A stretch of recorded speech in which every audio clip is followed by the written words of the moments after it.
Espresso में आपको एक बार फिर से खुशामदीद कहेंगे। बात करेंगे कोरोना की चौथी जो वेव है उस हवाले से, और कराची में इसके केसेस में मुसलसल इजाफा हो रहा है। हम भारतीय वायरस डेल्टा के हवाले से, वेरिएंट के हवाले से बात करें, लेकिन ओवरऑल जो कराची में सिचुएशन है, अस्पतालों पे शदीद दबाव भी है। महकमा सेहत सिंध के मुताबिक कोरोना मरीजों की तादाद जो है जून 2021 के मुकाबले में रिकॉर्ड सतह पर है। कराची के 4 बड़े हॉस्पिटल से बात की जाए तो उसमें कोरोना के बहुत सारे मरीज एडमिट हो चुके हैं और तादाद जो है वो 1100 से जायद हो चुकी है। जबकि कोरोना मरीजों की बढ़ती तादाद का सबब भारतीय जो वेरिएंट है, डेल्टा वेरिएंट, उस हवाले से उसकी एक मेन रीजन है। दूसरी जानिब सिंध हुकूमत ने आज से शादी और दीगर तकारीब के इनेकाद पर पाबंदी भी आयद कर दी है। नोटिफिकेशन के तहत सिंध में शॉपिंग मॉल्स और दीगर कारोबार जो है वो शाम 6 बजे से सुबह 6 बजे तक बंद रखा जाएगा और तफरीह मकामात पर भी मुकम्मल पाबंदी होगी। बिल्कुल, और आपने तो सिर्फ ये कहा कि एडमिट हो चुके हैं, मेरे ख्याल में हॉस्पिटल्स भर चुके हैं। अब वो एक सैचुरेशन पॉइंट है, वो आ चुका है।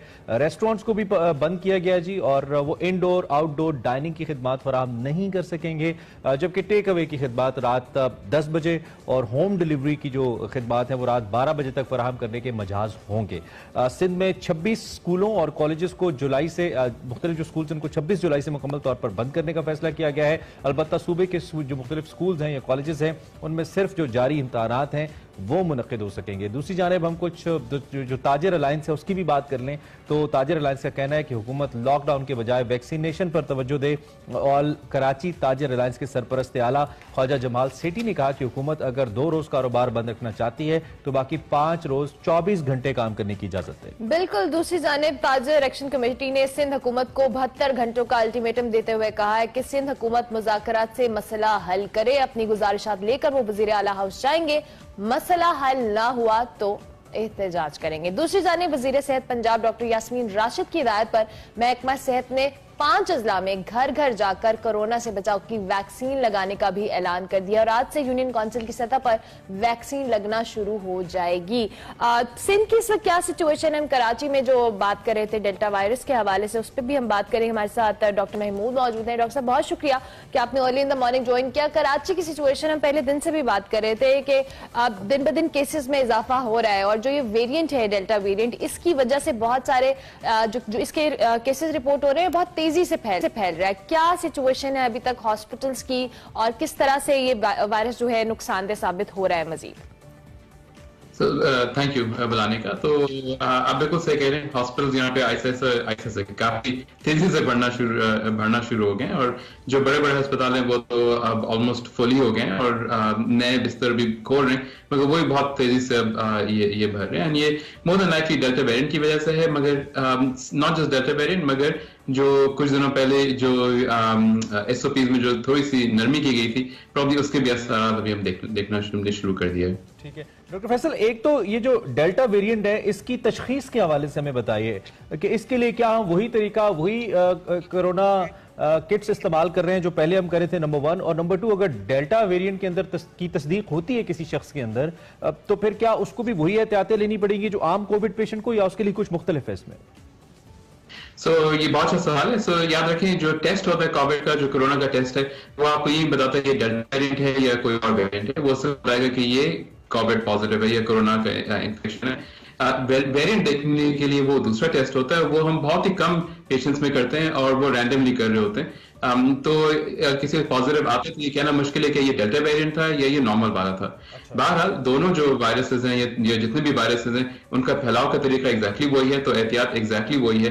बल्कि अगर आप वही एहतियात इस्तेमाल करें जो कि हम अब 7 से ऊपर से हम वही कह रहे हैं कि मास्क पहने, लोगों से दूर रहें और वेंटिलेटेड एरिया पे रहें, यानी कि ऐसी जगह पे जहाँ पे हवा चल रही हो, तो वहां ये वायरस नहीं फैलेगा, चाहे वो डेल्टा हो या कोई और वायरस हो। ठीक हो गया। अच्छा डॉक्टर फैसल, जिस तरह से हम डेल्टा वेरिएंट की बात कर रहे हैं, लेकिन इसके साथ साथ वैक्सीन भी, ऑब्वियसली हर वैक्सीनेशन की डिफरेंट एफिकेसी है और हम जिस तरह से बात कर रहे थे कि जो पहले हमारे पास फर्स्ट, सेकंड और थर्ड वेव में वही वैक्सीन का इस्तेमाल किया गया, अब क्या जो वैक्सीन लग चुकी है ये इनकी एफिशिएंसी या एफिकेसी उसी तरह से है डेल्टा वेरिएंट के अगेंस्ट?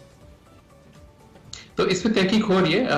यहाँ पे पाकिस्तान में ज्यादातर जो वैक्सीन लगी वो साइनोफार्म और साइनोवैक लगी, जैसे आपको मालूम है। और इसकी जो इब्तदाई तहकीक आ रही है वो ये आ रही है कि ये वैक्सीन काम करेंगे डेल्टा वेरिएंट के खिलाफ। शायद इतना मौसर नहीं है, मगर डेफिनेटली काम करती हैं। इसके साथ एस्ट्राजेनेका भी काम करती है और फाइजर भी काम करती है। तो वैक्सीन काम करती है, मगर याद रखें जो शरह है, जितने लोगों ने वैक्सीन लगाई है वो भी बहुत कम है। तो हम वैक्सीन के जो जो जो इफेक्ट है वो अभी नहीं देखना शुरू करेंगे जब तक ज्यादा लोग वैक्सीनेट ना हो जाए। अच्छा, चूंकि एक वैक्सीन का काम, आप तो डॉक्टर हैं तो आप ओब्वियसली बेहतर बता पाएंगे, एंटीबॉडीज जनरेट कर देना है और वो जो रेजिस्ट कर पाए इस वायरस के अगेंस्ट। तो since the virus is same, थोड़ा सा फर्क सिर्फ ये कि म्यूटेट ज्यादा करता है या फैलाव का ज्यादा खतरा है, बाकी आपने कहा कि इसका मौलिक होना भी उतना ही है और इसके खिलाफ जो एहतियातें हैं वो भी वही हैं। तो इसका मतलब है कि वैक्सीन की एफिकेसी के ऊपर कोई खास फर्क पड़ना नहीं चाहिए। आपकी क्या राय है इस पे? थोड़ा सा शायद फर्क पड़े इन द सेंस कि ये इस डेल्टा वायरस की खास बात यह है कि वो फैलता ज्यादा तेजी से। जो वायरस का जो लेवल होता है नाक के अंदर और जो दौरानिया होता है जो कि वायरस जब निकल रहा होता है वो जो पुराना वायरस है उससे थोड़ा सा ज्यादा है। तो यानी कि इस वजह से ये बहुत तेजी से फैलता है। तो ऑब्वियसली उसके साथ साथ वैक्सीन की जो एक और बड़ा इसके हवाले से एक बड़ा की क्वेश्चन बनता है, वो ये है कि जब भारत के अंदर ये डेल्टा फैल रहा था तो हम मुख्तलिफ खबरें दे भी रहे थे और पढ़ भी रहे थे कि उसके साथ दीगर कुछ मसाइल आ रहे थे। जैसे आपको याद है ब्लैक फंगस, आंखों के मसाइल, और उससे भी लोग बड़े डर रहे थे। भारत के अंदर तो ऐसे बड़े केसेस हुए भी, WHO ने भी इसको रिपोर्ट किया। तो खुदा न खास्ता कहीं पाकिस्तान में भी ऐसी कुछ सूरत हाल तो नहीं है कि कोरोना के साथ कोई ऐसी बीमारी मजीद जुड़ जाए जिससे मजीद खतरा या नुकसान हो सकता है? डॉक्टर साहब, हाँ, सो देखिए ब्लैक फंगस जो है वो हमने डेल्टा फेस्ट से पहले भी देखा था। कई केसेस आफान में भी आए हैं और कराची के दूसरे जो अस्पताल है उनमें भी आई है ब्लैक फंगस का। और इसका डेल्टा वेरिएंट से इतना ताल्लुक नहीं जितना कोविड से ताल्लुक है, कोरोना से ताल्लुक है। और अगर आपके पास 1000, 2000, 5000 केसेस आ रहे हैं तो ऑब्वियसली जो इनके कॉम्प्लिकेशन उसकी शरह में भी इजाफा होता है। ठीक हो गया। अच्छा डॉक्टर साहब, चूंकि अब जिस तरह से हम तो बार बार कह रहे हैं लोगों को कि अभी भी SOPs को फॉलो करें, मास्क का इस्तेमाल करें, लेकिन उसके साथ साथ जिस तरह से लॉकडाउन में नरमी की गई थी, अब गवर्नमेंट को इस हवाले से मजीद क्या करना है? क्योंकि अब दोबारा से कराची या सिंध की तो हम बात करें, वहां पे पाबंदी लगाई गई है, थोड़ी रिस्ट्रिक्शन की गई है, लेकिन अल्लाह ना करे जैसे सिचुएशन जिस हिसाब से बढ़ी है, जिस हिसाब से वायरस फैल रहा है, गवर्नमेंट की क्या स्ट्रैटेजी होनी चाहिए? एज अ डॉक्टर आप क्या सजेस्ट करेंगे? ये एक्चुअली बहुत अच्छा सवाल है, यानी बहुत मुश्किल सवाल है। बिकॉज अगर आप देखें तो पंजाब और सिंध के अंदर जो रेट का जो इजाफा होता है केसेस का वो यकजा नहीं होता। अगर आपको याद पड़ता है पहले लाहौर में केसेस बहुत ज्यादा थे और उस जमाने में सिंध में बहुत कम थे, और इस दफा ये अब उलट हो गया। एंड आई थिंक ये बहुत जरूरी बात है कि हर सूबे को देखने की जरूरत है कि उनके रेट्स क्या हैं, उसी हिसाब से वो SOPs या जो लॉकडाउन है, जो भी है रिस्ट्रिक्शंस हैं, वो अप्लाई करें। और ये बिकॉज हर जगह जो है वो थोड़ा सा मुख्तलिफ है दूसरी जगहों से। बिल्कुल। Thank you very much doctor Faisal Mahmood कि आप हमारे साथ मौजूद थे, कोविड के हवाले से अपडेट है। कराची की सिचुएशन कुछ इतनी अच्छी नहीं है, केसेस में बहुत ज्यादा इजाफा हो रहा है, तो दोबारा लॉकडाउन की तरफ बिल्कुल। और ये ओवरऑल हम सबको एहतियात जरूरत, साथ साथ सबसे इम्पोर्टेंट आपने वैक्सीनेशन जरूर करवानी है। अच्छा जी, कोविड के हवाले से तो बात की, अब एक अच्छी खबर भी शामिल करेंगे और आपको बताएंगे कि सऊदी खबरें भी होती हैं हमारे पास होती है कभी कभी। सऊदी अरब के वजारत हज उम्रा ने गैर मुल्की ज़ायरीन को उम्रा अदा करने की इजाजत देने का ऐलान कर दिया है। वजारत हज उम्रा की जानिब से किए जाने वाले ऐलान के मुताबिक 1 मुहर्रम हराम से गैर मुल्की आजमीन को उम्रा अदायगी की इजाजत होगी। ज़ायरीन SOPs के तहत सऊदी अरब पहुंचेंगे, जिसके लिए सऊदी अरब की जो मंजूर शुदा वैक्सीन है उसकी दोनों खुराकें लगवाना लाजमी। तो आपने अगर अभी वैसे नॉर्मली भी वैक्सीन करवानी है और आपका मुहर्रम या उसके बाद उम्रे का इरादा है तो जरा वैक्सीन के हवाले से कंफर्म कर लीजिएगा कि आपको कौन सी वैक्सीन लगवानी है ट्रैवल करने के लिए।